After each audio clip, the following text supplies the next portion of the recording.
क्या आपने Poona guest house का नाम सुना है? पुणे में उसका करीब 100 साल का इतिहास है। उसका नाम भी Poona guest house is the legacy of the time, क्योंकि पूना अब पुणे हो गया, लेकिन पूना गेस्ट हाउस का नाम वही है क्योंकि कई साल पहले many stars of the Indian film industry Poona guest house से इसका नाम जानते थे। वो यहाँ पे रहा करते थे जब वो बंदे were filming in Pune. Many stars of Marathi film industry used to frequent it.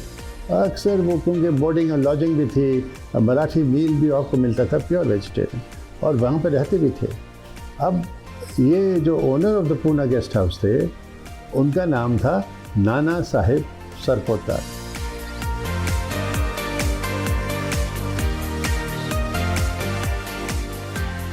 अब नाना भाई जो हैं was a great doyen of the silent movies of Marathi cinema. Pune Guest House, we have got a heritage of 90 years. 1920 की बात है। वो time Poona में प्रभात studio से लेके 4 डिफरेंट स्टूडियोज थे। उसमें से मेरे दादाजी का एक स्टूडियो था। तो वो स्टूडियो के लिए जो लोग रहते थे, कलाकार, उनके लिए उन्होंने पूना गेस्ट हाउस की स्थापना की। और my grandfather I started that. So he was a producer of silent movies. Silent movies? Yeah, he produced more than 49 silent movies. We are talking, of course, of Nana Bhai's time, 1920s, 30s, which was the silent era of India. Or later, he was great friends with veteran directors, जो legendary नाम हैं महाराष्ट्र के, Balaji Bhandarkar, doctor V Shantaram.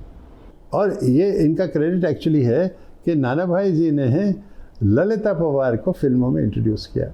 Lalita Pawar ji के साथ मैंने भी एक film की एक बार, वो she played my mother, demanding mother. कोई भी अच्छे इज्जतदार लोग ऐसी सास के घर लड़की नहीं देंगे। हमारी माँ के जुल्मों के चर्चे तो दूर दूर तक फैले हुए हैं। करो करो, माँ की बुराई करो। नहीं माँ, ये बात नहीं। तू चुप रह। And to accommodate the artists who would come to film or record, this Pune guest house was built.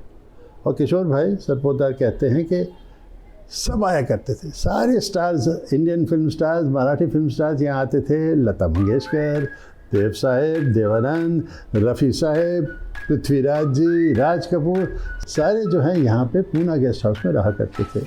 वो टाइम लता दीदी से लेके, देवानंद जी साहब से लेके, रफ़ी साहब से लेके, पृथ्वीराज जी, राज कपूर जी से लेके सब लोग हमारे यहाँ तैरते थे। देवानंद साहब का जो पहला चित्रपट आया था, हम एक है, उसमें मेरे आंटी ने, मेरे पिताजी की जो छोटी बहन थी, उन्होंने उनके बहन का काम किया। And on the walls of the cafeteria, you can see authentic pictures of those great stars who used to visit the Pune guest house. Poona guest house आज भी पुणे में है, और वो और भी पिक्चर्स आपको पूना गेस्ट हाउस में भी मिलेंगी अगर आप वहाँ जाएं। It was like a Maika, a second home to these stars. So much so that the great actor Kashinath Ghanikar passed away here. And by the way, my wife Geeta played a role opposite Kashinath Ghanikar many years ago, of course, in the film called Garambir Sir Bapu. It was shot in Ratnagiri district, Halnai Port. अब मैं ये सब आपको क्यों बता रहा हूँ?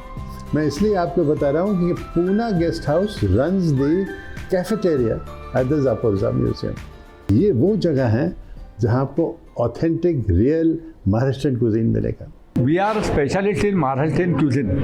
वो टाइम मेरे दादाजी ने जो नाम रखे थे डिशेज को, Bajirao chivda, Mastani misal, like that, dadpe pohe. It is a speciality of Maharashtrian poha का तरीका है। And some of the most popular items which people loved are available at the Zaporozhe Museum cafeteria even today. अब सरपोतदार जी आपको बताएंगे कि वो कौन सी डिशेस थे, including what Lata ji used to order. Lata Didi को हमेशा मोतीचूर लड्डू और मोदक पसंद पड़ते थे। सब दीपावली चीज़ें ये जो फरार के आइटम रहते अच्छा। वो देने के लिए ऑर्डर देती थी। देवानंद जी साहब को मटर उसड़ बहुत पसंद रहती थी हमारी। विनोद जी दुआ एक दफ़ा आए थे हमारे यहाँ और ही appreciated that दड़पे pohe thalipeeth. Dada Kondke use to eat जवारी की भाकरी एंड ठेचा एंड बेसन। विक्रम गोखले उनको तो हमारे मोदक बहुत अच्छे लगते थे। हर चतुर्थी में वो मोदक खाने के लिए आते थे। Ajit Kaka Garden, the head of the Zaporizhzhia Museum, decided that to maintain the history and legacy of the cafeteria, it is not another just rock music place.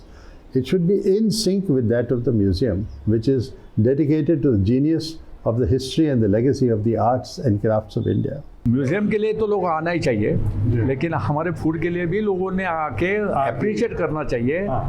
Because the owner of this museum mister great Ajit Gadgil, it is his concept only.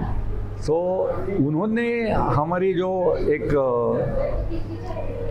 चुना यहाँ कि इनको ये देना है, तो I really appreciate him also. I am really thankful to him. Kishore Bhai ने मुझे बताया कि हर एक स्नैक या डिश जो जापुरजा कैफेटेरिया में है उसकी एक फिल्मी कहानी है। सुनिए। जो गदी माडगुळकर साहब थे, he use to stay at Poona guest house, तो उन्होंने गीत रामायण का बहुत सा पोर्शन वहाँ बैठ के लिखा है। तो वहीं पे लिखा। हाँ, और वो और मेरे जो बड़े अंकल थे Bandopan Sarpotdar, he started Poona guest house at Delhi Karol Bagh. तो गदी माडगुळकर साहब और वो दोनों इतने गहरे दोस्त थे, तो वो पूना यूनिवर्सिटी तक चलते चलते गप्पा मार के जाते थे। आने के बाद पूना गेस्ट हाउस में ओनियन पकौड़ा और कांदा भाजी का नाम खेकड़ा भजी, ये आचार्य आत्रे ने हमारे यहाँ बैठ के दिया। खेकड़ा यू नो क्रैप, तो कांदा भजी कैसा दिखता है क्रैप की तरह जैसे लगता है, इसलिए आचार्य आत्रे ने हमारी वो पकौड़ा खा के नाम दिया, यार ये तो खेकड़ा जैसा भजी। उस टाइम से वो नाम खेकड़ा भजी दे दिया। Visiting the Pune Guest House Cafeteria at the Zaporizhzhia Museum is really to taste a slice of Marathi film history and to experience some authentic Maharashtrian flavors. मैं कहता हूँ it will be worth your while. Pay a visit. You go to the museum, you pay a visit to the cafeteria, and cinema history is still being made today. Kishore Bhai's nephew, उनके भांजे Aditya Sarpotdar recently directed the horror comedy film Munjia for Maddock Films and Dinesh Vijan. I think it was a big achievement for him and it was quite successful for a local director. I don't know if it was a hit, but certainly you can hit on my subscriber button there to listen to more such interesting stories, right? It will be a big achievement for me, your hit. So, namaskar. मैं हूँ सिद्धार्थ।